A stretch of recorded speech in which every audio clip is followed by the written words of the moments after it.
perencanaan wilayah. Dan kita hari ini sebelum kita jauh melangkah untuk membahas tentang bagaimana atau tools-tools apa yang bisa kita gunakan untuk melakukan pengembangan wilayah, maka kita harus paham dulu tentang apa itu perencanaan wilayah. Baik, saya izin share screen ya. Sebentar. Baik, sudah terlihat ya di layar teman-teman? Bentar, saya gedein. Ini kalau kita lihat jumlah slide-nya cukup lumayan banyak ya.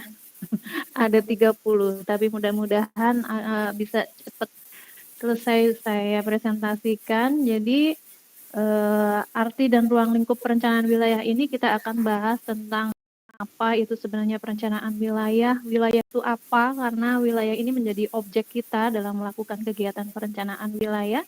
Sehingga kita harus kenalan dulu nih sama yang namanya apa itu wilayah. Kemudian bahwa dalam perencanaan wilayah itu ada banyak sekali aspek yang perlu dipertimbangkan, betul ya? Kemarin dari aspek spasialnya, kita bicara tentang ruang dan segala isinya, maka kita harus kenali, identifikasi apa potensi-potensi di wilayah tersebut, mulai dari lahan dengan tingkat kesuburannya, kemudian iklim, gitu ya. Kalau kita bicara tentang pertanian nih, biasanya nggak jauh-jauh dari lahan, iklim, kemudian jenis komoditas apa yang sesuai, yang tidak sesuai, kemudian bagaimana ketersediaan airnya, begitu ya. Jadi melalui sumber daya yang ada dan potensi-potensi apa yang terdapat dalam sebuah wilayah. Dan juga kita bicara tidak hanya ruangnya saja, tetapi bagaimana isi dalam tanda kutip ya aktivitas-aktivitas baik yang dilakukan oleh pemerintah, masyarakat, begitu orang-orang maupun kemudian aktivitas-aktivitas alam yang ada di sana begitu ya. Sehingga memang banyak sekali bidang-bidang ilmu yang harus dilibatkan ya dalam merencanakan pengembangan wilayah sesuai dengan potensinya agar kemudian sumber daya yang ada di dalam wilayah itu bisa membawa kesejahteraan bagi masyarakat yang tinggal di sana gitu ya. Baik, kita mulai. Nah, kita bicara dulu tentang objek perencanaan kita ya atau yang disebut dengan wilayah. Apa itu yang disebut dengan wilayah? Ya, jadi kalau kita bicara wilayah dalam konteks nomenklatur atau istilah gitu ya, kita tengok dari artinya Kamus Besar Bahasa Indonesia. Jadi wilayah ini muncul dari bahasa daerah sebenarnya ya. Mungkin teman-teman pernah dengar yang disebut dengan istilah tanah ulayat atau tanah ulayah begitu ya. Ini bahasa Sunda sepertinya ya, kalau tidak salah. Jadi tanah ulayat atau tanah wilayat begitu biasanya merupakan mengacu pada lahan-lahan yang dikuasai oleh masyarakat adat ya, di mana lahan ini biasanya memang dikelola oleh masyarakat adat untuk kesejahteraan mereka. Bagaimana lahan ini kemudian ditanami, sumber dayanya ya dikelola untuk kemaslahatan masyarakat adat begitu ya. Nah, di mana lahan ini kemudian pengaturannya, pengelolaannya itu diserahkan kepada masyarakat adat. Jadi menurut Kamus Besar Bahasa Indonesia yang disebut dengan wilayah ini adalah sesuai dengan kata asalnya ya, merupakan daerah kekuasaan atau daerah pemerintahan atau daerah pengawasan dan sebagainya. Jadi ada daerah aja. Nah, atau juga lingkungan atau daerah.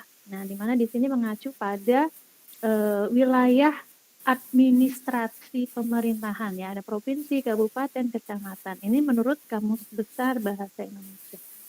Nah, sedangkan menurut Wikipedia ini disebutkan bahwa wilayah merupakan sebuah daerah yang dikuasai atau menjadi teritorial dari sebuah kedaulatan. Artinya sama nih ya, antara Kamus Besar Bahasa Indonesia dengan Wikipedia mengacu pada sebuah daerah kekuasaan. Artinya kalau daerah kekuasaan ada otonomi di sana, ada otoritas yang berwenang mengatur apa yang boleh, apa yang tidak boleh, bagaimana cara mengelola sumber daya, bagaimana cara melakukan kegiatan tertentu gitu ya, ada aturan-aturan yang mengatur gitu ya di dalam sebuah wilayah. Nah, kalau kita tengok dari undang-undang tata ruang kita. Nah, ini kebetulan undang-undangnya sudah jadul ya, yang terbaru 2019 kalau nggak salah ya. Ditengok kembali, tetapi saya rasa tidak banyak berbeda begitu ya definisi tentang wilayah pada undang-undang tata ruang kita, baik yang lama maupun baru. Di mana wilayah ini didefinisikan sebagai ruang. Nah, kalau kita bayangkan ruang, ya kalau di rumah ada ruang tamu, ruang kamar, kalau lebih luas lagi ruang angkasa begitu ya. Artinya bahwa kalau ruang ini mengacu pada sebuah tempat yang dimensinya bukan hanya panjang kali lebar atau luas saja, tetapi ruang ini punya volume ya, ada dimensi tinggi atau kedalaman ya, di mana ruang ini bisa menampung segala benda, apapun itu, benda terlihat maupun benda tidak terlihat, maupun aktivitas-aktivitas yang dilakukan dalam sebuah ruang. Ya, jadi ruang yang merupakan kesatuan geografis. Nah, kalau kita bicara tentang geografis, ya geo itu kan bumi. Artinya bahwa ruang ini melekat pada permukaan bumi. Ya, jadi dalam Undang-Undang Tata Ruang ini adalah ruang yang merupakan kesatuan geografis beserta segenap unsur terkait, artinya dengan segala isinya dan mekanisme apapun yang terjadi di dalamnya, kegiatan, siklus, ada siklus air, ada siklus mineral, ada kegiatan aktivitas ekonomi, ada budaya yang berkembang di sana, begitu dan lain sebagainya ya. Jadi complicated sekali ya, kompleks sekali variabel-variabel atau unsur-unsur yang terkait dalam sebuah ruang. Nah, tentu saja karena wilayah itu ada ujungnya ya, kecuali ruang angkasa itu nggak ada ujungnya ya. Kalau ruang wilayah di permukaan bumi pasti ada batasnya. Nah, dan batasnya dalam tata ruang kita disebutkan ada dua cara kita menetapkan batas atau mendelineasi batas-batas wilayah. Yang pertama adalah berdasarkan aspek administratifnya. Jadi ditetapkan secara legal hukum ya dalam tatanan pemerintah batas-batas wilayah. Ada provinsi, kalau antara Provinsi Banten dengan DKI gitu ya, dengan Jawa Barat itu batasnya mana sih gitu ya. Antar kabupaten kota udah jelas gitu ya dalam peta. Atau berdasarkan aspek fungsional. Di mana aspek fungsional ini nanti kita akan belajar fungsi-fungsi apa yang akan menjadi fokus dalam perencanaan wilayah kita ya, atau penataan ruang. Nah, kalau kita misalnya sedang fokus pada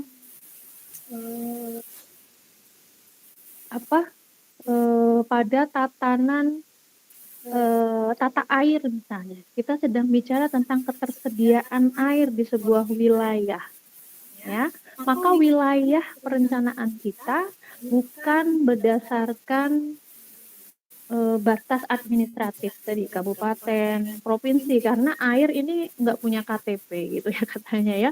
Jadi air ini mengalir lintas wilayah daerah maksudnya ya, administratif. Kalau kita lihat Ciujung, Sungai Ciujung itu mata airnya ada di Lebak, kemudian muaranya ada di Kabupaten Serang begitu ya. Nah, maka kemudian wilayah yang kita bangun, kita tetapkan batasnya adalah berdasarkan daerah tangkapan yang disebut dengan DAS, daerah aliran sungai. Gitu ya, teman-teman pasti sudah pernah dengar DAS, konsep DAS. Konsep DAS adalah wilayah di mana setiap titik hujan itu yang jatuh ke permukaan bumi berkumpul dan bermuara pada satu titik ya, satu muara. Nah, ini menjadi satu DAS, begitu ya. Nah, kalau kemudian kita sedang bicara tentang perencanaan pengembangan kawasan pesisir, katakanlah, di utara Banten, misal. ya. Maka kemudian cara mendeliniasi gitu ya, menetapkan batas pesisir adalah dengan cara melihat tanda-tanda alam, di mana pesisir itu didefinisikan sebagai kawasan di mana merupakan daratan yang masih terpengaruh oleh sifat-sifat laut dan kawasan lautan yang masih memiliki sifat-sifat daratan. Jadi daerah transisi. Begitu ya, maka kemudian kita bisa tarik garis tuh. Biasanya kalau laut itu batasnya sampai pasang paling surut ya. Surutnya itu sampai mana ujungnya, atau yang disebut dengan kawasan tidal, pasang surut. Nah, disitulah batas pesisir ya untuk yang ujung ke arah laut begitu ya, atau yang ke daratan misalnya sifat-sifat laut yang intrusi air laut dan lain sebagainya gitu ya. Jadi cara menetapkan batas wilayah bisa dengan dua cara, yaitu administratif ya, ini biasanya ditetapkan dalam perencanaan wilayah administratif ya, pemerintahan ya, berdasarkan legal atau berdasarkan aspek fungsional gitu ya. Kemudian bahwa kalau yang lain ya, menurut definisi dari Prof. Ernan Rustiadi menyebutkan bahwa wilayah adalah suatu unit geografis tadi ya, yang ada di permukaan bumi, yang batas-batasnya ya secara spesifik ini ditentukan oleh komponen-komponennya yang berinteraksi dan memiliki arti meaningful tadi ya, tergantung pada kebutuhan kita dalam ini perencanaan dan pengelolaan sumber daya pembangunan. Kalau kita mau bicara tadi ya, air, nanti kita biasanya DAS, atau ada yang disebut dengan kawasan balai besar wilayah sungai ya. Jadi biasanya balai besar wilayah sungai ini adalah bagaimana mengelola das-das yang ada untuk mencukupi kebutuhan wilayah sungainya. Jadi wilayah sungai atau yang disebut dengan WS ya, kalau teman-teman ketemu dengan istilah wilayah sungai, biasanya ini yang pakai banyak ini orang PU ya, pekerjaan umum nih ya. Jadi wilayah sungai adalah wilayah di mana mereka mengelola kecukupan air, asalnya dari air baku permukaan yang biasanya adalah air sungai gitu ya. Jadi kalau di Banten ini ada wilayah sungainya itu terdiri dari 3 Ci ya, Cidurian, Ciujung dan Cibanten. Itu satu BBWS gitu ya. Jadi meaningful-nya ya, yang memiliki arti ya untuk apa perencanaan kita yang akan kita lakukan gitu ya. Jadi tergantung pada kebutuhan kita. Kemudian kalau kita mengacu pada perencanaan ya, istilah perencanaan ini kan merupakan bagian dari manajemen ya atau pengelolaan ya, POAC, Planning, Organizing, Executing, and Controlling. Jadi perencanaan ini merupakan langkah pertama dalam mengelola. Mengelola apa? Mengelola wilayah tentu saja ya, konteksnya di sini. Dan perencanaan ini adalah sebuah proses untuk menentukan mau apa dan bagaimana caranya. Ya, tahapan-tahapan yang dibutuhkan apa aja sih, sumber daya apa yang dibutuhkan dan sebagainya. Nah, perencanaan ini perlu dilakukan karena untuk meminimalisir kesalahan-kesalahan dan permasalahan-permasalahan yang potensial timbul di masa yang akan datang. Kalaupun nanti kalau sudah terjadi begitu ya, permasalahan atau kendala-kendala yang ada ternyata muncul kita hadapi, kita sudah prepare gitu ya, sudah tahu bagaimana cara langkah mengantisipasinya atau kemudian menyelesaikan permasalahan yang muncul. Jadi perencanaan ini merupakan bagian dalam proses pengambilan keputusan tentang apa dan bagaimana sebuah wilayah ini harus dikembangkan, harus dimanfaatkan potensinya agar memberikan kesejahteraan bagi masyarakat yang ada di sana. Nah, dalam perencanaan itu terdapat 4 elemen menurut Pak Arsyad ya, ini Prof. Arsyad ini ekonomi pembangunan ya, orang UGM, menyebutkan dalam perencanaan ini minimal ada 4 hal ya yang penting. Yang pertama, merencana itu berarti memilih. Memilih apa? Jadi memilih tentang tujuan-tujuan apa sih yang harus dicapai, apa yang penting, apa yang tidak penting, apa yang perlu diprioritaskan, apa yang bisa diabaikan sementara waktu gitu ya. Kemudian yang kedua bahwa perencanaan ini merupakan alat pengalokasian sumber daya. Ya, jadi dalam melakukan pembangunan kita dibatasi oleh sumber daya. Ya, sumber daya ini biasanya jumlahnya terbatas dan ini diperlukan oleh semua sektor, oleh semua orang begitu ya. Sehingga kita perlu mempos-poskan gitu ya, berapa proporsi sumber daya ini digunakan untuk kegiatan tertentu, untuk kelompok tertentu begitu dan lain sebagainya. Kemudian yang ketiga bahwa perencanaan ini merupakan alat untuk mencapai tujuan tentu saja. Ya. Dan yang keempat, perencanaan berorientasi masa depan. Artinya bahwa perencanaan ini tidak bicara tentang apa yang ada sekarang atau bagaimana kita memenuhi kebutuhan masyarakat saat ini, tetapi kita bicara tentang bagaimana kita bisa mensejahterakan, memenuhi kebutuhan pangan, memberikan ruang untuk berbagai aktivitas di masa yang akan datang. Masa datangnya tidak 1-2 tahun atau 5 tahun ke depan, tetapi kalau dalam perencanaan pembangunan, pengembangan wilayah, kita bicara tentang jangka panjang, 10 tahun, 20 tahun yang akan datang. Ya, jadi kalau kita bayangkan seperti kita membangun ibu kota baru, ya, yang ada di Kalimantan. Itu sekarang dibangun di tengah hutan, gitu ya. Dalam tanda kutip bukan tanah kosong sebenarnya. Di sana sudah ada banyak kegiatan, ya, baik itu aktivitas perhutanan, mungkin juga ada masyarakat adat yang di sana, gitu ya. Jadi harus direncanakan. Ibu kota baru ini nanti kapasitasnya bisa menampung berapa juta orang. Kebutuhan mereka apa saja ya untuk 10 juta orang yang sekarang masih nol ya mungkin nggak sampai 10.000 ya orangnya yang bekerja di sana. Tetapi nanti harus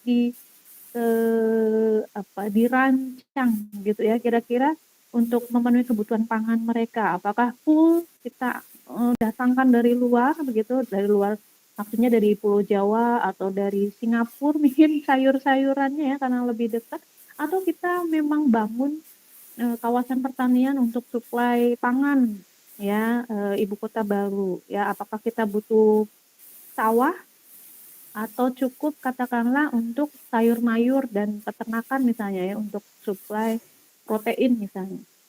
Nah itu sudah harus dirancang. Berapa kapasitas listrik ya dalam 10 tahun ke depan kapasitasnya yang harus terpasang tuh berapa sih gitu ya, untuk ibu kota mestinya harus besar gitu ya.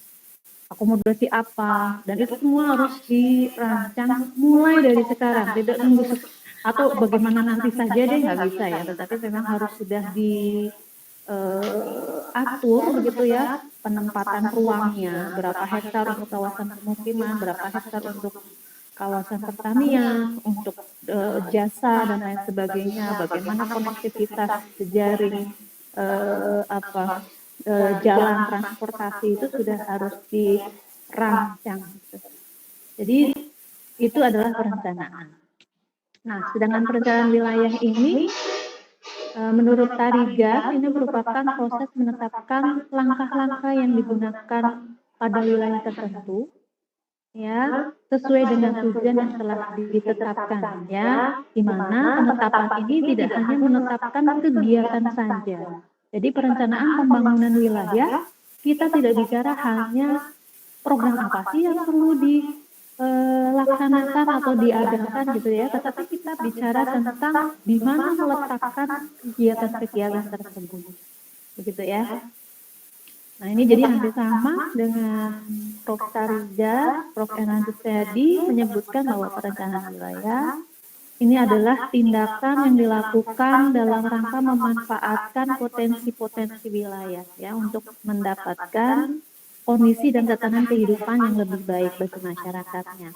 Nah, untuk bisa memanfaatkan potensi wilayah, tentu kita harus kenali dulu potensi wilayah. Ya, jadi kita butuh memahami ya kondisi existing wilayah. ya, ada apa di sana, berapa air tersedia, bagaimana tingkat kesuburan lahannya, potensi bencana apa yang ada di sana, bagaimana kita mengatasi misalnya potensi-potensi bencana tersebut, gitu dan seterusnya. Jadi kita harus kenali potensi baik itu yang positif maupun yang negatif ya di wilayah tersebut. Tidak hanya itu, kita juga butuh memahami tren ke depan. Karena kalau kita perencanaan itu kan berarti orientasinya jauh ke depan ya. Tadi kalau perencanaan wilayah, kita bicara tentang jangka panjang, 10-20 tahun yang akan datang. Jadi tren perubahan ke depan itu seperti apa? Jadi kalau kita bicara IKN tadi balik lagi, 10 tahun yang akan datang kapasitasnya adalah untuk 10 juta orang misalnya ya. Nah, kira-kira tren ke depannya gitu ya, aktivitas-aktivitas pendukung apa yang nanti akan berkembang di IKN misalnya. Kemudian sistem misalnya pelayanannya akan seperti apa gitu ya, ke pelayanan kesehatan, pendidikan, apakah nanti ada kecenderungan-kecenderungan tertentu atau misalnya terkait dengan pertumbuhan penduduk misalnya ya, apakah akan berjalan mantap begitu pertumbuhannya tetap selama beberapa puluh tahun ke depan, atau dia bersifat eksponensial begitu ya, berkali lipat dalam 1-2 tahun ini karena memang daya tariknya besar gitu. Jadi harus sudah bisa dirancang agar kemudian masyarakat yang ada di sana bisa terlayani ya kebutuhan akan ruang, fasilitas, input gitu ya untuk kegiatan ekonomi dan lain sebagainya. Nah, tetapi pemahaman manusia untuk bisa memahami kondisi ya, untuk bisa kemudian menjelaskan tentang fenomena yang ada itu terbatas seiring dengan dimensi waktu dan dimensi spasial. Ya, maksudnya gimana? Nah, kalau terkait dengan dimensi waktu, kalau kita bicara nih hari ini, kita suruh menceritakan bagaimana kondisi situasi kondisi di rumah Anda hari ini, gitu ya, di lingkungan Anda hari ini. Anda bisa cerita bahwa hari ini mendung, curah hujannya kemungkinan sekian sampai sekian, suhunya sekian, begitu ya. Kemudian situasi lalu lintas bagaimana, gitu. Kita bisa banyak cerita saat ini karena kita langsung pantau, gitu ya. Tetapi kalau kita bicara tentang masa lalu, katakanlah ya, masa lalu kita suruh cerita sekarang tanggal 26 Februari 2024. Nah, bagaimana gambar kondisi di rumah Anda 26 Februari tahun 2023? Mungkin Anda, ya kalau ada datanya mungkin bisa cerita banyak ya, tetapi bahwa masa lalu itu kita punya batasan untuk menceritakan bagaimana situasi kondisi pada saat itu, gitu ya. Jadi semakin lampau, kecuali ada catatan-catatan yang lengkap, kita tidak bisa banyak cerita ya. Jadi hanya berdasarkan manuskrip, peninggalan gitu ya. Nah, kalau perencanaan ke masa depan.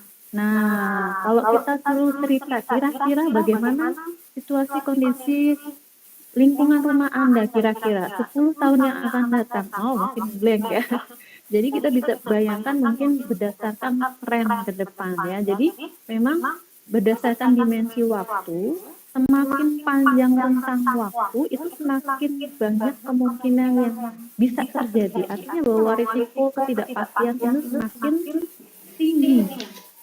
Ya, jadi kita membutuhkan banyak atau perbaikan teknik peramalan.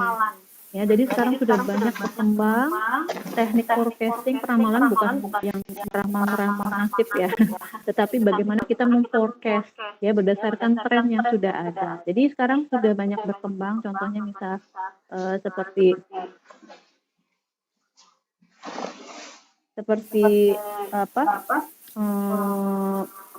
jumlah penduduk misalnya ya, teman-teman sudah belajar bagaimana memproyeksikan jumlah penduduk di mata kuliah kependudukan.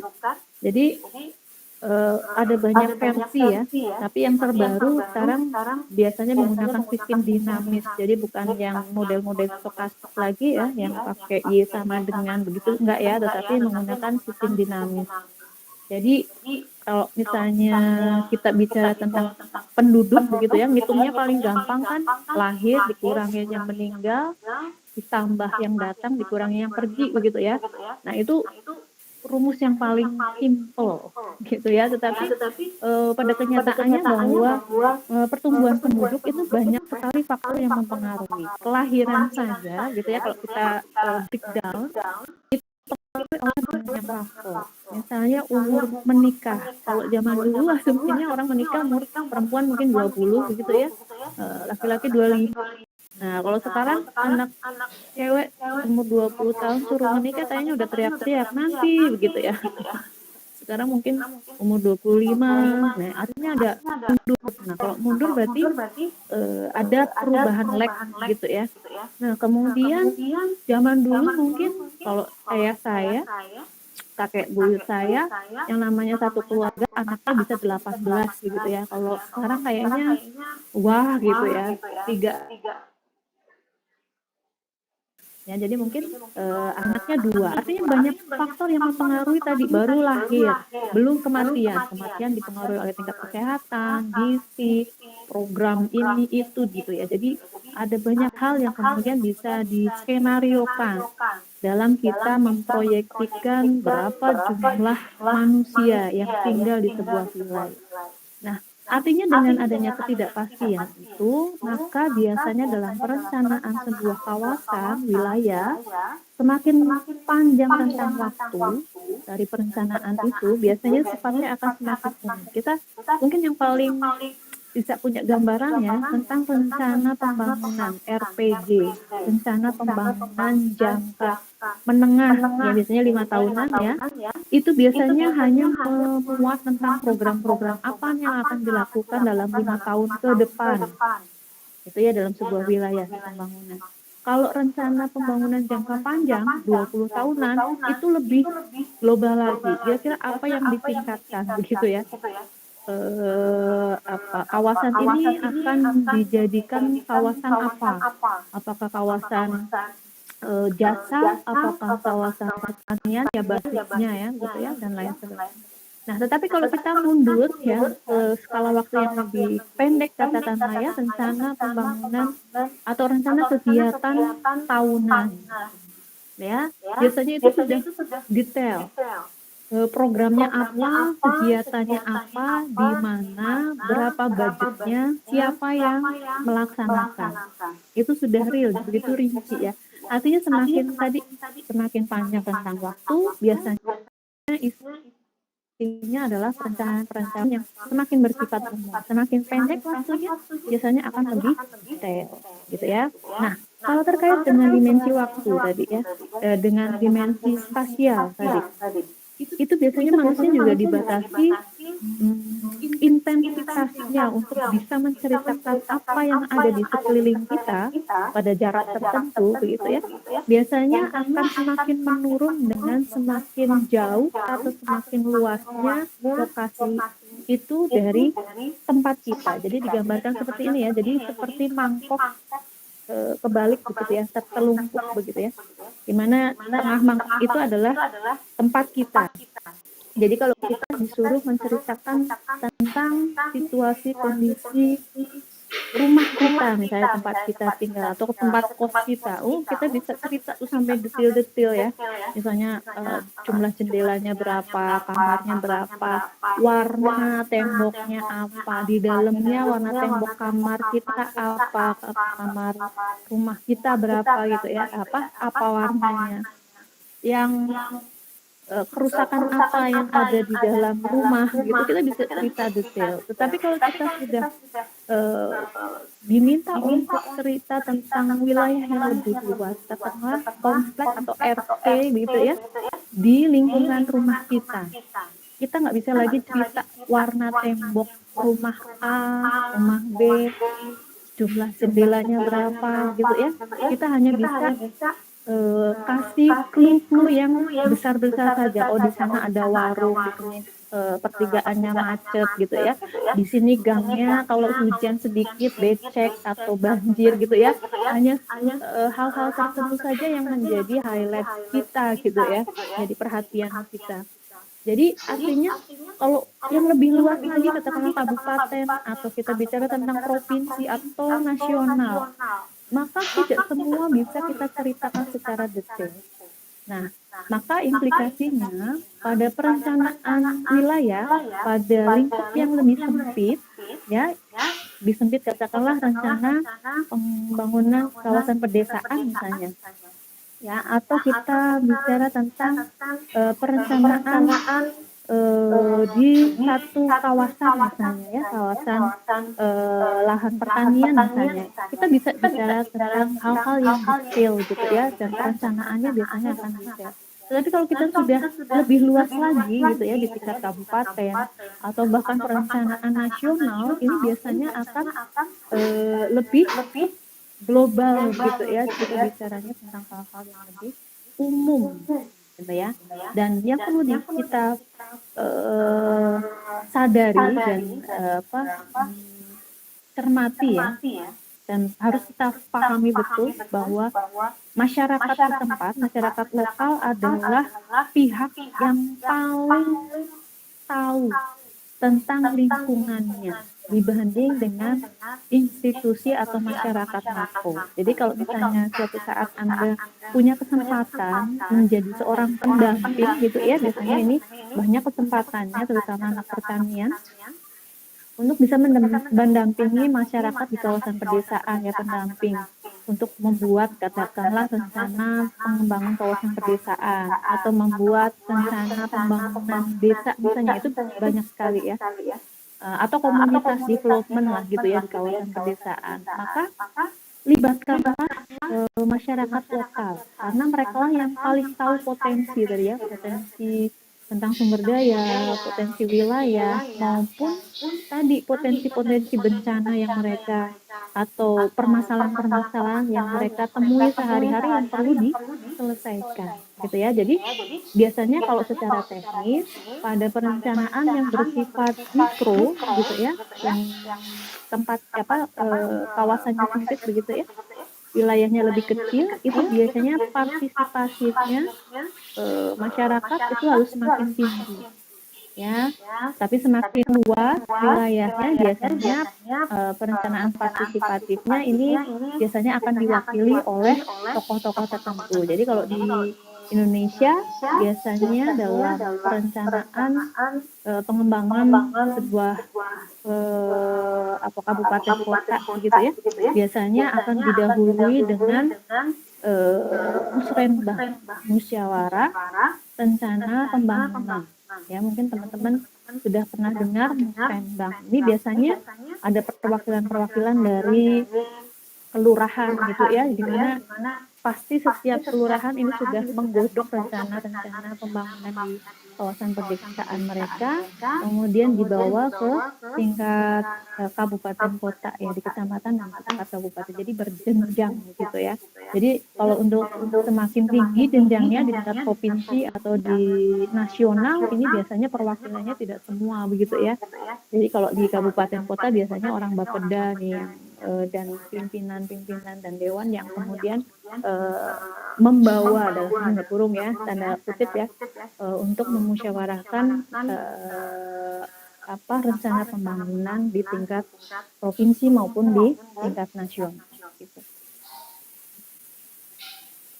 Nah, perencanaan wilayah sendiri ini secara garis besar ya, kalau begitu ada dua hal ya, yaitu merencanakan fisik wilayah atau rencana penggunaan ruang wilayah dan perencanaan aktivitas wilayah ya.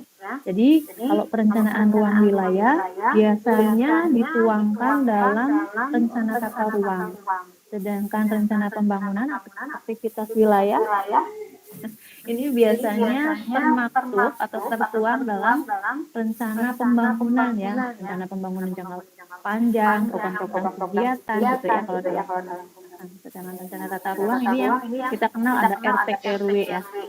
RT RW nasional, provinsi, kabupaten, kemudian di tingkat kecamatan ada rencana detail tata ruang biasanya RDTR.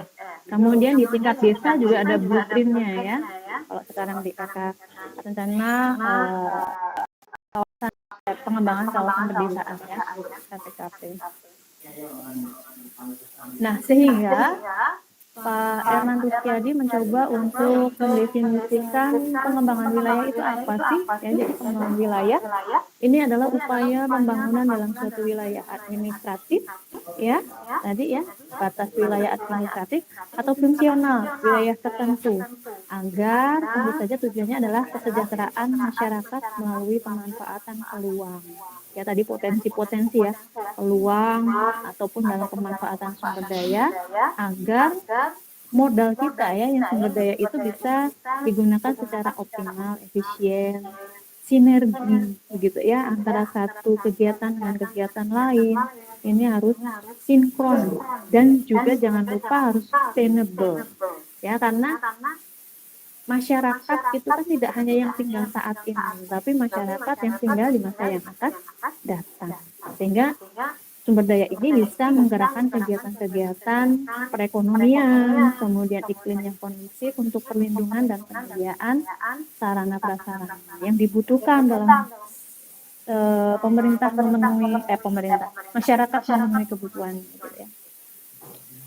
Nah, tahapan perencanaan wilayah sendiri ini menurut Tarigan ada 9 langkah ya. Nah, jadi kalau kita menjadi pendamping tadi ya, pendamping masyarakat dalam perencanaan, katakanlah pengembangan kawasan desa. Kita tadi perlu melakukan perencanaan partisipatif ya melalui FGD biasanya ya. Ada FGD Forum, Discussion, Group. Nah, FGD ini biasanya dilakukan pada tahap 1, 2, 3 ini nih.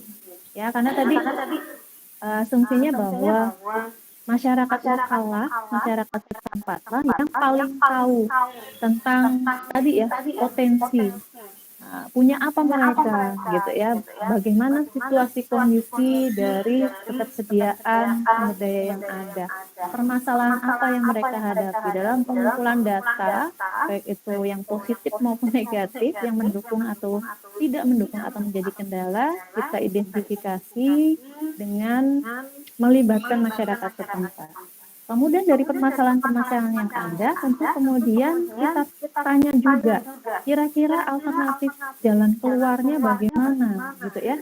Nah, maka jalan keluar ini biasanya masyarakat setempat sebenarnya udah tahu, cuma mereka kadang-kadang tidak tahu harus memulai dari mana, gitu ya. Untuk membuat sebuah program kerja itu kan harus distrukturkan cara berpikirnya, memanagenya bagaimana, kemudian menuangkannya dalam rencana anggaran misalnya ya untuk pengajuan anggaran kepada pemerintah, ini mereka nggak tahu bagaimana caranya, sehingga kemudian kita tawarkan solusinya seperti apa. Misal contoh bahwa sebenarnya kawasan ini memiliki potensi besar untuk pengembangan padi misalnya ya, tetapi memang kesulitannya adalah air ya, karena ini lahan pada hujan sehingga hanya bisa 1 kali panen gitu ya di puncak musim hujan. Kalau sudah mulai kering sendiri sudah nggak ada air, padahal sumber air itu ada, katakanlah di seberang bukit sana gitu ya. Jadi ada ngarai katakanlah yang memisahkan antara lahan pertanian dengan sumber air gitu. Sehingga solusinya gimana Pak? Nah, mereka biasanya sudah tahu ya, kalau dibikin talang air dari beton katakanlah ya yang menghubungkan sungai yang ada di seberang bukit sana ke wilayah sini bisa misalnya ya. Tetapi memang kemudian dibutuhkan dana, maka kemudian kita tugasnya membantu masyarakat untuk membuat rincian biaya katakanlah gitu ya, dan bagaimana nanti teknis proses pelaksanaannya gitu kan, biasanya studi kelayakan ya gitu ya, nanti teman-teman yang belajar studi kelayakan. Nah kemudian sehingga kemudian bisa disepakati bersama nih, apa dan bagaimana dalam kita mengembangkan kawasan pedesaan.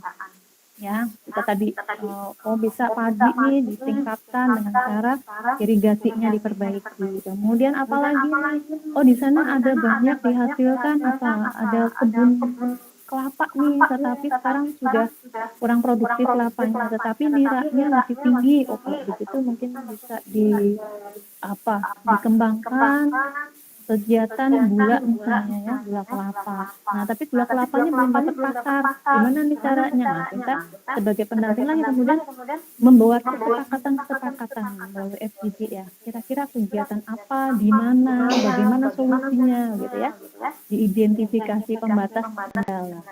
Ya, setelah itu kita peroleh datanya dan apa mau dari masyarakat, maka kemudian tugas dari pendamping atau perencana inilah yang kemudian mengolah data gitu ya, memproyeksikan bagaimana ke depannya, situasi kondisinya seperti apa.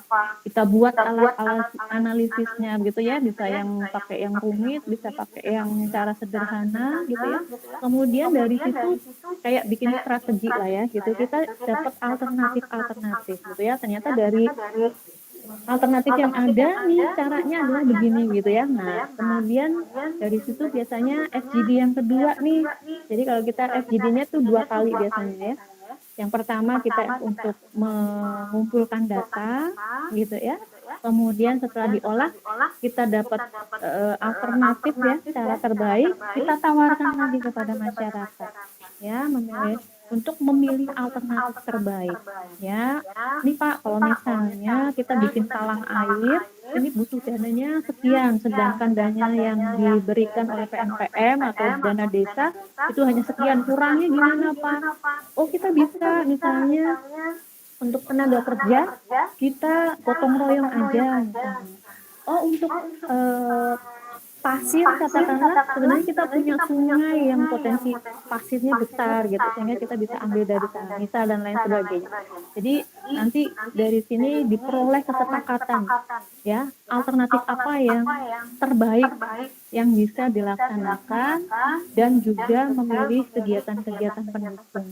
Kalau gitu, kalau mau bikin talang air untuk menyalurkan dari sumber air sungai katakanlah yang ada di seberang bukit sana ke lahan pertanian, tadi ya kegiatan pendukungnya satu tadi harus ada yang ambil pasir dari sungai untuk dibawa ke situ, kemudian gotong royong gitu ya, tenaga kerja nggak dihitung, jadi berarti hanya untuk bahan baku saja, misalnya bahan semen, beton dan lain sebagainya, besi beton maksudnya dan lain sebagainya gitu ya.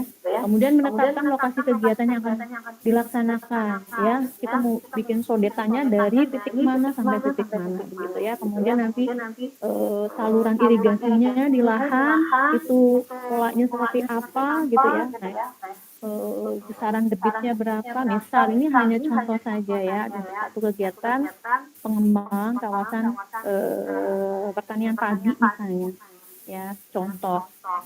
Nah, sehingga kemudian nanti disusun juga kegiatan dan strategi teknisnya di lapangan gitu ya, agar bisa sesuai dengan harapan. Nah, itu secara garis besar seperti itu ya. Nah, terus kenapa sih perencanaan ini perlu dilakukan? Yang pertama tentu saja bahwa sumber daya kita terbatas dan kebanyakan tidak dapat diperbaharui ya. Seperti lahan, ruang kan itu terbatas ya tadi ya.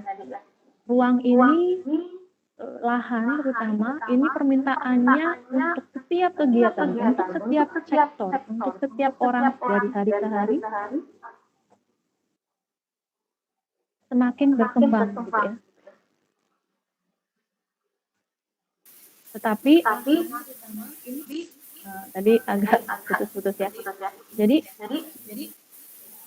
potensi wilayah atau sumber daya itu terbatas dan tidak dapat diperbanyak, sehingga kita harus sangat hati-hati dalam pemanfaatan sumber daya, gitu ya. Dan yang kedua, bahwa kemampuan teknologi dan juga perubahan dalam kehidupan manusia itu berjalan dengan cepat, sehingga kalau tidak diatur gitu ya, ini biasanya tidak akan terkendali semua aktivitas ya, konversi lahan, kemudian penggunaan sumber daya gitu ya, dengan semakin cepatnya perubahan kehidupan manusia, ini maka kebutuhan itu banyak berubah gitu ya, di mana semua aktivitas itu kan membutuhkan ruang dan sumber daya gitu ya. Nah, kalau kita perencanaan tidak baik gitu ya, tidak bisa membaca tentang bagaimana tren perubahan, bagaimana kecepatan teknologi. Kalau dulu mungkin kalau kita mau membangun pusat aktivitas wilayah katakanlah perdagangan gitu ya, maka yang terbayang adalah kita harus menyediakan pasar, pusat-pusat perbelanjaan gitu ya. Tetapi dengan adanya teknologi e-commerce gitu ya, pasar maya gitu di dunia maya, maka kemudian bahwa yang penting sekarang bukan pasar, tapi gudang karena semua transaksi itu melalui online misalnya katakanlah. Nah, maka kemudian kita harus bisa mengikuti itu gitu ya. Kemudian yang ketiga, bahwa kesalahan perencanaan yang telah dieksekusi di lapang ini seringkali tidak dapat diubah atau diperbaiki. Ya, jadi kalau kita bayangkan, misalnya seperti IKN gitu ya, kita kan sekarang membangunnya di kawasan perhutanan gitu ya.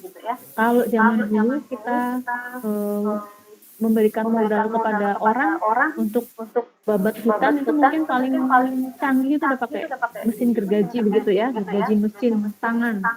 Nah, maka itu bisa dihitung tuh kecepatannya satu orang untuk kemudian bisa menebang pohon mungkin cuma yang gede-gede di Kalimantan ya, yang mungkin satu dekapan orang nggak cukup gitu ya besarnya, mungkin 3-4 gitu ya, sampai kemudian land clearing begitu, itu akan lama sekali.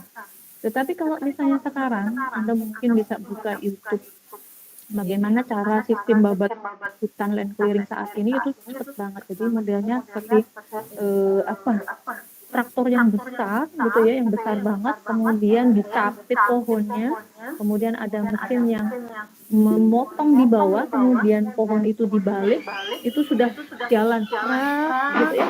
Semua ranting, dahan, sampai katakanlah panjang 20 meter gitu langsung dipotong dan dinaikkan ke truk logging gitu. Truk yang memuat luk-luk kayu yang besar-besar itu. Dan itu hanya dilakukan tidak dalam hitungan jam. Nah, bahayanya kalau ternyata begitu sudah katakanlah seminggu begitu ya, ternyata salah menentukan titik, oh bukan di sini tetapi di seberang sungai sana. Nah, kira-kira kesalahan eksekusi di lapang itu bisa diperbaiki nggak bisa ya. Jadi kalau hutan sudah terbabat, lahan terbuka sudah terbangun, itu seringkali sulit diperbaiki gitu ya. Apalagi kalau investasinya atau biaya yang sudah ditanamkan ya untuk eksekusi ini besar, ini biasanya akan sulit. Kemudian yang keempat, lahan ini diperlukan oleh setiap orang. Setiap orang, setiap aktivitas, setiap sektor gitu ya. Sedangkan kemampuan untuk mendapatkannya berbeda-beda. Jadi kalau kita bayangkan, kalau saya punya lahan 10 hektar di Kabupaten Serang, gitu ya, di daerah Magelang. Ya, kalau kita serahkan pada mekanisme pasar, maka orang akan cenderung memilih pemanfaatan lahan yang menghasilkan uang atau benefit terbesar. Ya, misal antara pilihannya menjadi lahan pertanian, katakanlah sawah, atau kita sewakan saja, kita keringkan, kita sewakan aja jadi gudang kayak jadi apa bangun pabrik. Nah, kalau misalnya kita bandingkan hasil dari pemanfaatan lahan 10 hektar, ya kalau untuk lahan pertanian kira-kira 1 miliar per tahun bisa tercapai nggak? Mungkin bisa ya, dengan kita memilih komoditas yang valuable, sangat priceful gitu ya, sangat mahal gitu ya. Nah, coba cari kira-kira apa. Jangan bilang ganja ya, tapi apalah gitu ya misalnya. Atau misalnya saya nggak punya modal nih dan saya nggak mau capek, udah saya keringkan saja, saya sewakan saja. 1 miliar mungkin mahal lah, paling dapat berapa. Nah, tapi kalau misalnya kita pilih kita bangun pabrik gitu ya, 1 miliar itu kayaknya pendapatan gampang gitu mas dicapai ya. Artinya bahwa kemungkinan akan terpilih kegiatan-kegiatan atau sektor-sektor tertentu yang mendominasi, di mana tadi yang disebut nanti konsepnya land rent ya, manfaat atau benefit yang diperoleh dari pemanfaatan lahan. Yang tertinggi itulah yang kemudian mendominasi. Nah, sedangkan kalau kita bicara tentang wilayah, kebutuhan masyarakat itu macam-macam gitu ya, tidak hanya pabrik semua. Kalau semuanya jadi pabrik, di mana orang bisa tinggal, di mana orang kemudian bisa sejahtera secara sosial, punya ruang-ruang publik untuk tempat berkumpul, tempat ruang-ruang publik untuk meredam polusi, ruang-ruang pertanian untuk menghasilkan pangan dan lain sebagainya gitu ya. Jadi harus diatur lahan ini agar semua aktivitas, semua orang itu mendapat proporsi akses terhadap lahan. Kemudian yang kelima, kenapa kita perlu merencanakan wilayah? Tatanan wilayah ini biasanya menggambarkan kepribadian masyarakat yang berdomisili. Ya, jadi kadang-kadang kita bisa merasakan gitu ya. Kita hadir di sebuah wilayah yang enak, adem gitu ya, melakukan kegiatan aktivitas kita nyaman gitu ya, karena suasananya terakomodir semua ya. Kalau kita mau pergi kemana, lalu lintasnya lancar, kemudian tidak ada biaya-biaya lebih, tidak ada preman. Kalau ke sana akomodasinya semuanya tersedia, transportasinya teratur, lingkungannya nyaman, bersih, aman, tidak ada kriminalitas, kemudian kebutuhan katakanlah makan kita bisa akses gitu ya, kebutuhan apa kita bisa dapatkan gitu ya. Tapi ada juga wilayah yang kita masuk rasanya rusuh gitu ya. Sampah di mana-mana, macet, lalu lintas, banyak orang yang jalan melawan arah katakanlah ya, kalau ditegur mereka lebih galak misalnya ya, sehingga kemudian orang rasanya pengen marah-marah dan pengen berantem terus. Kalau kita mau melakukan cari makanan susah, begini mahal gitu lah. Nah ini biasanya akan membuat orang tidak nyaman. Ya, nah ini biasanya akan tergambarkan gitu ya. Maka kemudian wilayah yang orang-orangnya sudah diatur, kemudian suka melanggar lalu lintas, melanggar aturan, seenaknya sendiri, biasanya tatanan wilayahnya juga acak-acakan gitu ya. Nah ini tentu saja akan jauh dari tujuan kita melakukan perencanaan wilayah, di mana perencanaan wilayah ini kita berusaha mengembangkan sebuah wilayah tadi ya, menjadi wilayah yang efisien, yang nyaman untuk ditinggali, sehingga setiap orang yang tinggal di situ merasa sejahtera.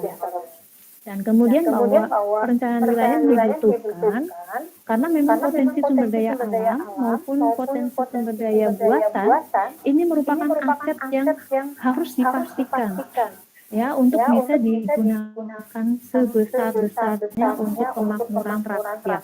Ya, rakyatnya tidak hanya rakyat sekarang, tetapi rakyat juga yang di masa akan datang. Sehingga harus dipastikan ya bahwa sumber daya alam dan maupun buatan ini sifatnya berkelanjutan. Gitu ya. Nah ini sesuai dengan Undang-Undang Dasar kita pasal 33 ayat 1, bumi, air, dan seluruh kekayaan alam yang ada di dalamnya dikuasai negara untuk sebesar-besarnya kemakmuran rakyat.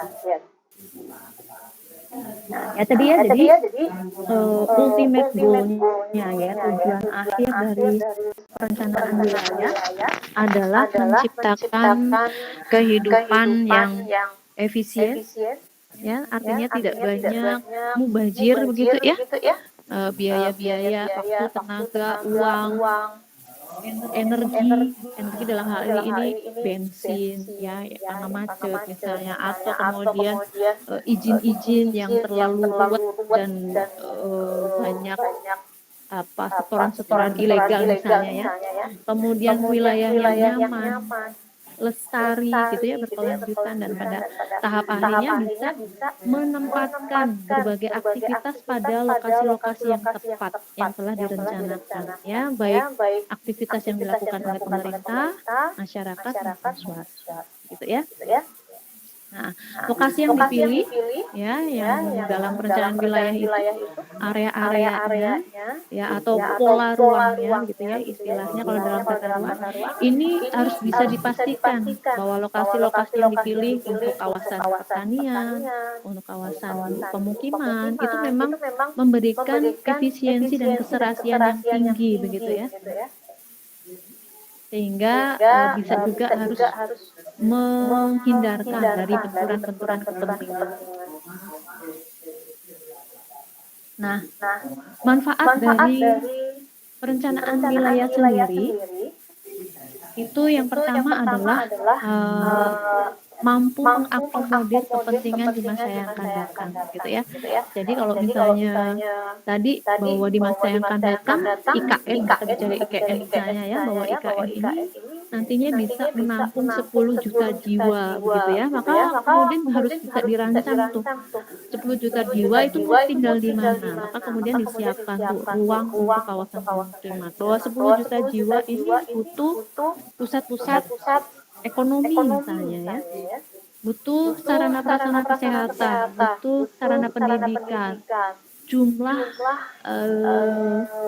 kementerian yang harus berkantor di IKN, berapa jumlah pegawainya, berapa gedung yang harus dibangun, itu semua sudah harus dirancang ya sampai 10 tahun yang akan datang gitu ya. Kemudian memadu pelaku ekonomi untuk memilih kegiatan yang perlu dikembangkan. Ya, jadi kalau misalnya Anda pebisnis begitu ya, pelaku ekonomi, Anda sudah tahu nih dari rencana pengembangan kawasan. Ya, misalnya saya mau buka kawasan perkebunan gitu, di mana saya mau boleh ya membuka kawasan perkebunan mana yang kira-kira sesuai. Biasanya ada kawasan hijau ya kalau dalam tata ruang. Atau misalnya saya mau buka industri. Nah, di mana industri ini boleh didirikan gitu ya. Berapa kapasitas maksimalnya gitu ya yang tersedia. Misalnya saya butuh listrik, butuh air, jalanan untuk lewat tronton saya misalnya dan lain sebagainya. Ini semuanya sudah ada dalam blueprint ya pengembangan kawasan yang disebut dengan rencana tata ruang dan rencana aktivitas wilayah.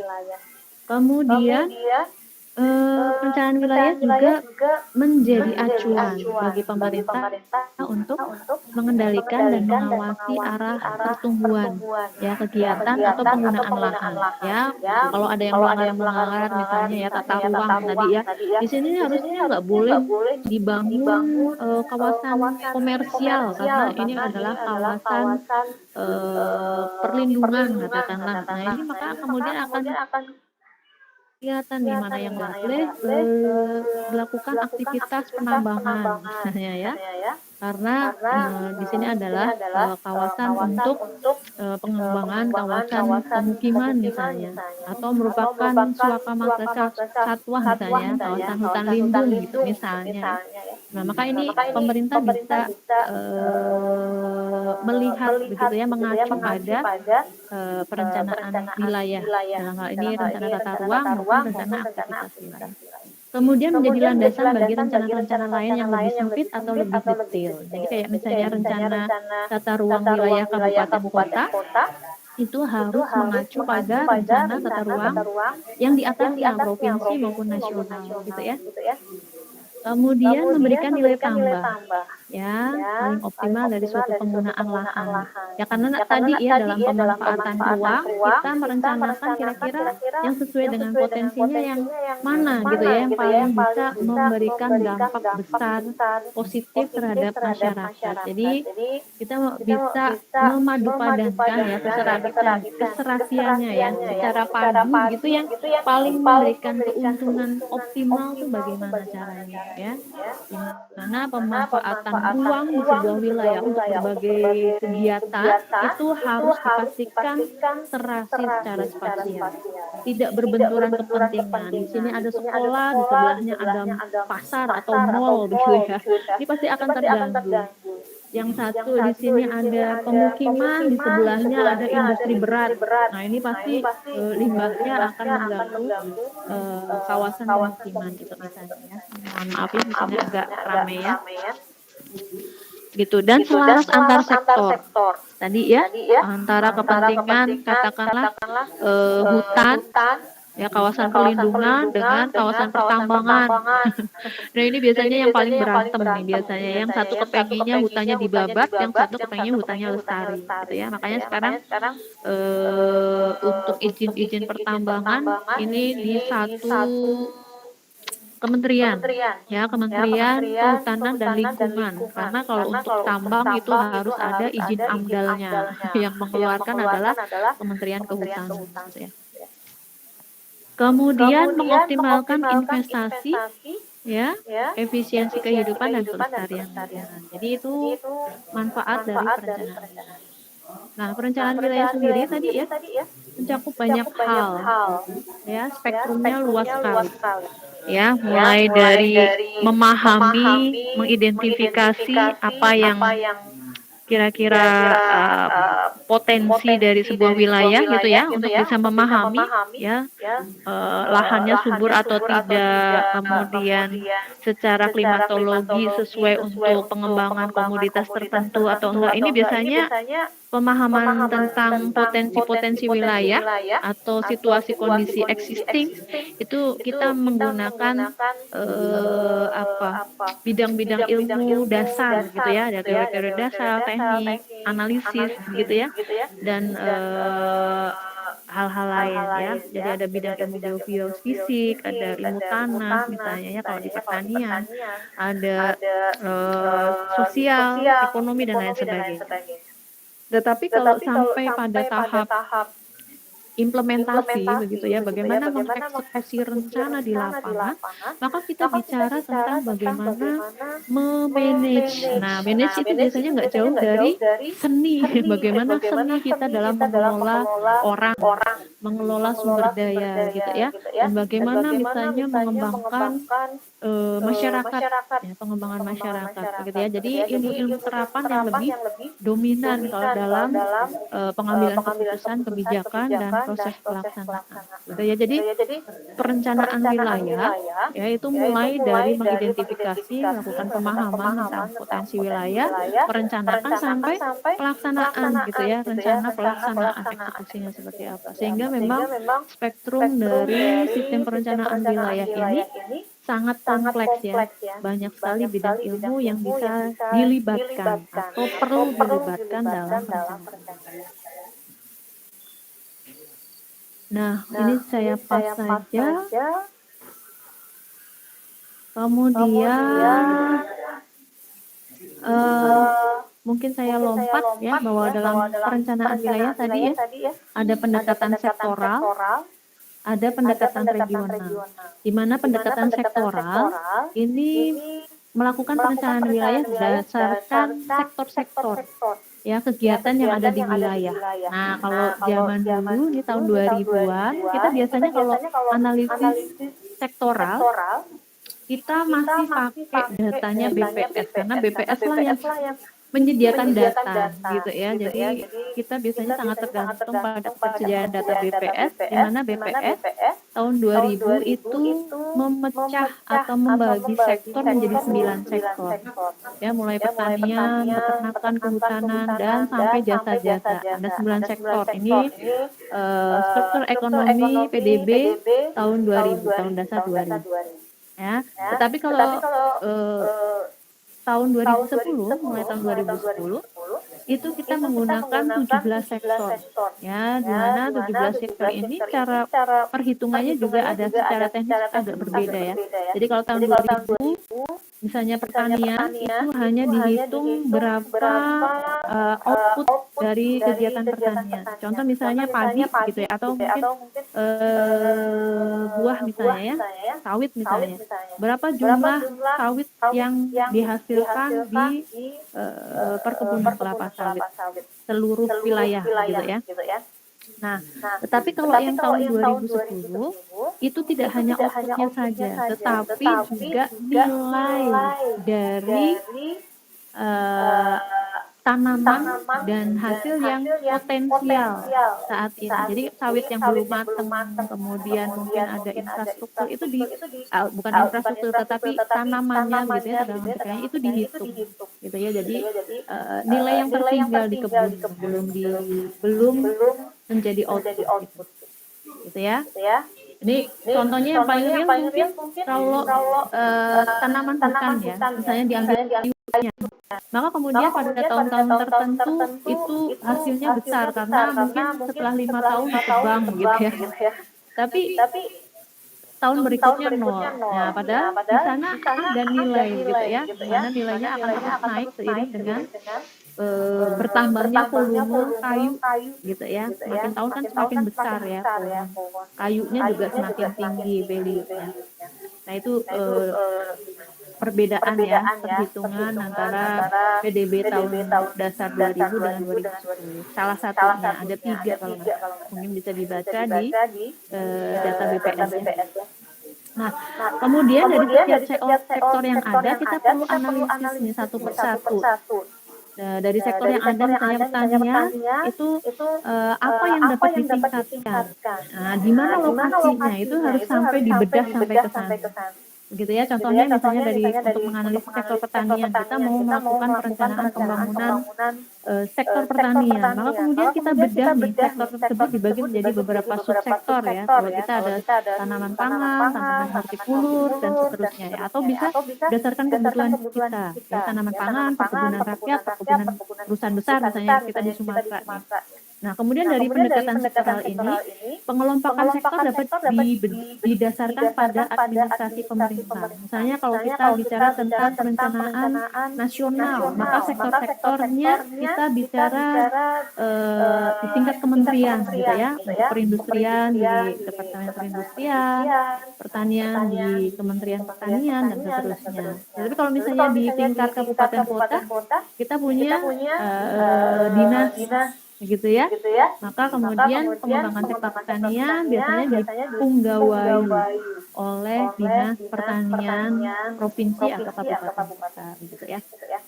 Nah, kemudian untuk masing-masing subsektor ini dirinci lagi atas komoditas. Misalnya kita mau mengembangkan kawasan tanaman pangan gitu ya. Tanaman pangan ini bisa dirinci lagi jadi komoditas beras, kacang, sayur dan lain-lain.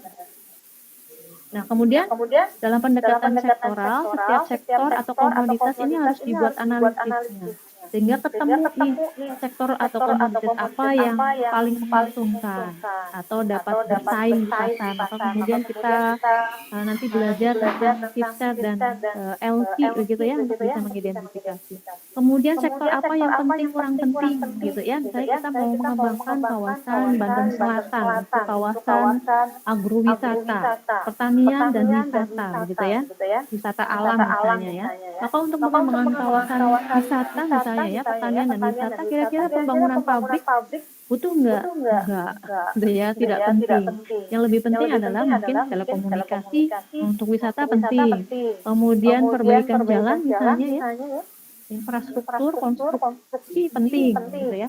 Kemudian jadi kita bisa selektif, mana yang penting, mana yang tidak penting, mana yang mendukung, mana yang kurang mendukung.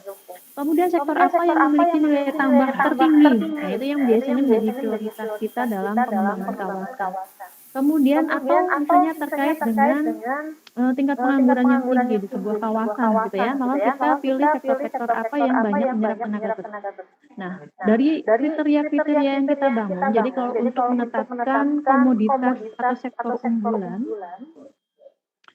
itu tidak hanya Kipser atau sektor basis saja, ya, tetapi kita ulangi, untuk menetapkan sektor unggulan itu ada 14 kriteria. Jadi Kipser, LQ, DLQ itu identifikasi sektor basis. Jadi hanya satu dari 14 kriteria sektor unggulan, gitu ya. Jadi boleh kita pakai LQ, Kipser, tapi itu ingat lagi bahwa itu tidak mutlak ya, karena ada 13 lagi kriteria yang harus kita pertimbangkan untuk menetapkan apakah sebuah komoditas ini menjadi komoditas unggulan atau bukan unggulan. gitu ya. Itu yang perlu kita ingat. Kemudian penetapan skala prioritas dalam pengembangan wilayah ini memang dibutuhkan dalam perencanaan pembangunan wilayah. Karena tadi ya bahwa modal kita terbatas, anggaran kita terbatas, uang kita terbatas, tidak semua aktivitas, tidak semua kebutuhan masyarakat itu bisa kita jadikan fokus mainstream dari perencanaan wilayah gitu ya, pengembangan kawasan. Tapi mungkin ada yang perlu diprioritaskan, bisa didahulukan, mana yang bisa nanti atau kurang diprioritaskan. Nah, sedangkan pendekatan kewilayahan ini dilakukan untuk pendekatan spasial ya. Jadi berdasarkan pendekatan kewilayahannya ini nanti kita bisa tahu nih ya kira-kira secara spasial bagaimana meletakkan pusat-pusat kegiatan, bagaimana interaksinya gitu ya, di mana ini biasanya nanti tidak bisa tergambarkan atau terjawab dari pendekatan sektoral. Jadi pendekatan kewilayahan melihat pemanfaatan ruang dan interaksinya berbagai kegiatan di dalam sebuah wilayah, gitu ya. Nah, pendekatan regional atau kewilayahan ini biasanya merupakan pendekatan yang memandang wilayah terdiri dari bagian-bagian wilayah yang lebih kecil dengan potensi dan daya tarik masing-masing. Ya. Dan pendekatan wilayah ini ya, perencanaan dengan pendekatan kewilayahan ini harus dapat menjawab berbagai pertanyaan yang belum terjawab kalau kita menggunakan pendekatan sektoral, misalnya terkait dengan lokasi, penempatan berbagai kegiatan ekonomi ya, di mana kawasan pertanian, di mana kawasan industri itu nggak bisa terjawab di perencanaan kegiatan. Kemudian arah penyebaran penduduk di masa yang akan datang, gitu ya. Dan kemungkinan munculnya atau dimunculkannya pusat-pusat pemukiman baru misalnya. Ya, itu biasanya diperlukan nanti untuk pengembangan sarana prasarana wilayah misalnya. Atau hilangnya kawasan-kawasan pertanian gitu ya dengan perkembangan penyebaran penduduk misalnya. Itu nanti bisa diperkirakan dari peta biasanya ya. Kemudian adanya perubahan struktur ruang. Nah, ini biasanya tidak bisa terjawab hanya dari perencanaan sektoral. Kemudian penempatan pasos-pasum gitu ya, pusat-pusat layanan itu harus diletakkan secara seimbang ya, agar semua wilayah itu dapat tercover gitu ya oleh pusat-pusat layanan tersebut, pasar, sarana kesehatan, pendidikan, balai-balai penyuluhan misalnya ya, penempatannya itu harus strategis gitu ya. Kemudian perencanaan jaringan penghubung transportasi atau juga sarana-sarana lain gitu ya, itu harus efisien antar pusat kegiatan. Nah, ini hanya bisa dilakukan melalui pendekatan kewilayahan. Nah, itu mungkin yang bisa saya sampaikan. Ada pertanyaan teman-teman? Baik. Sebentar, mungkin saya akan share untuk presensi. Ini kelas apa aja ya? Kelas A dan B ya? Kelas A. Baik. Ini untuk kelas A mungkin bisa di screenshot atau dicatat. Q. Nah, ini aja mungkin ya. Kelas apa aja ya kelas?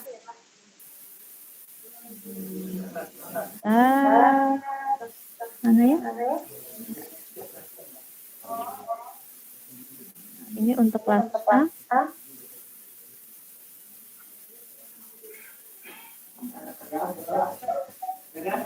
Mudah-mudahan itu berlaku sampai pukul 14.48. Sedikit lagi ya.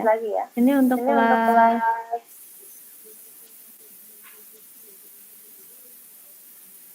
D.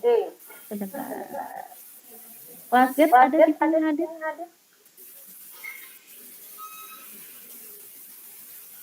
Kelas Z ada di sini hadir? Ada kelas Z? Kenapa? Ada. Ya, sebentar ya, coba ya saya buka kelas Z.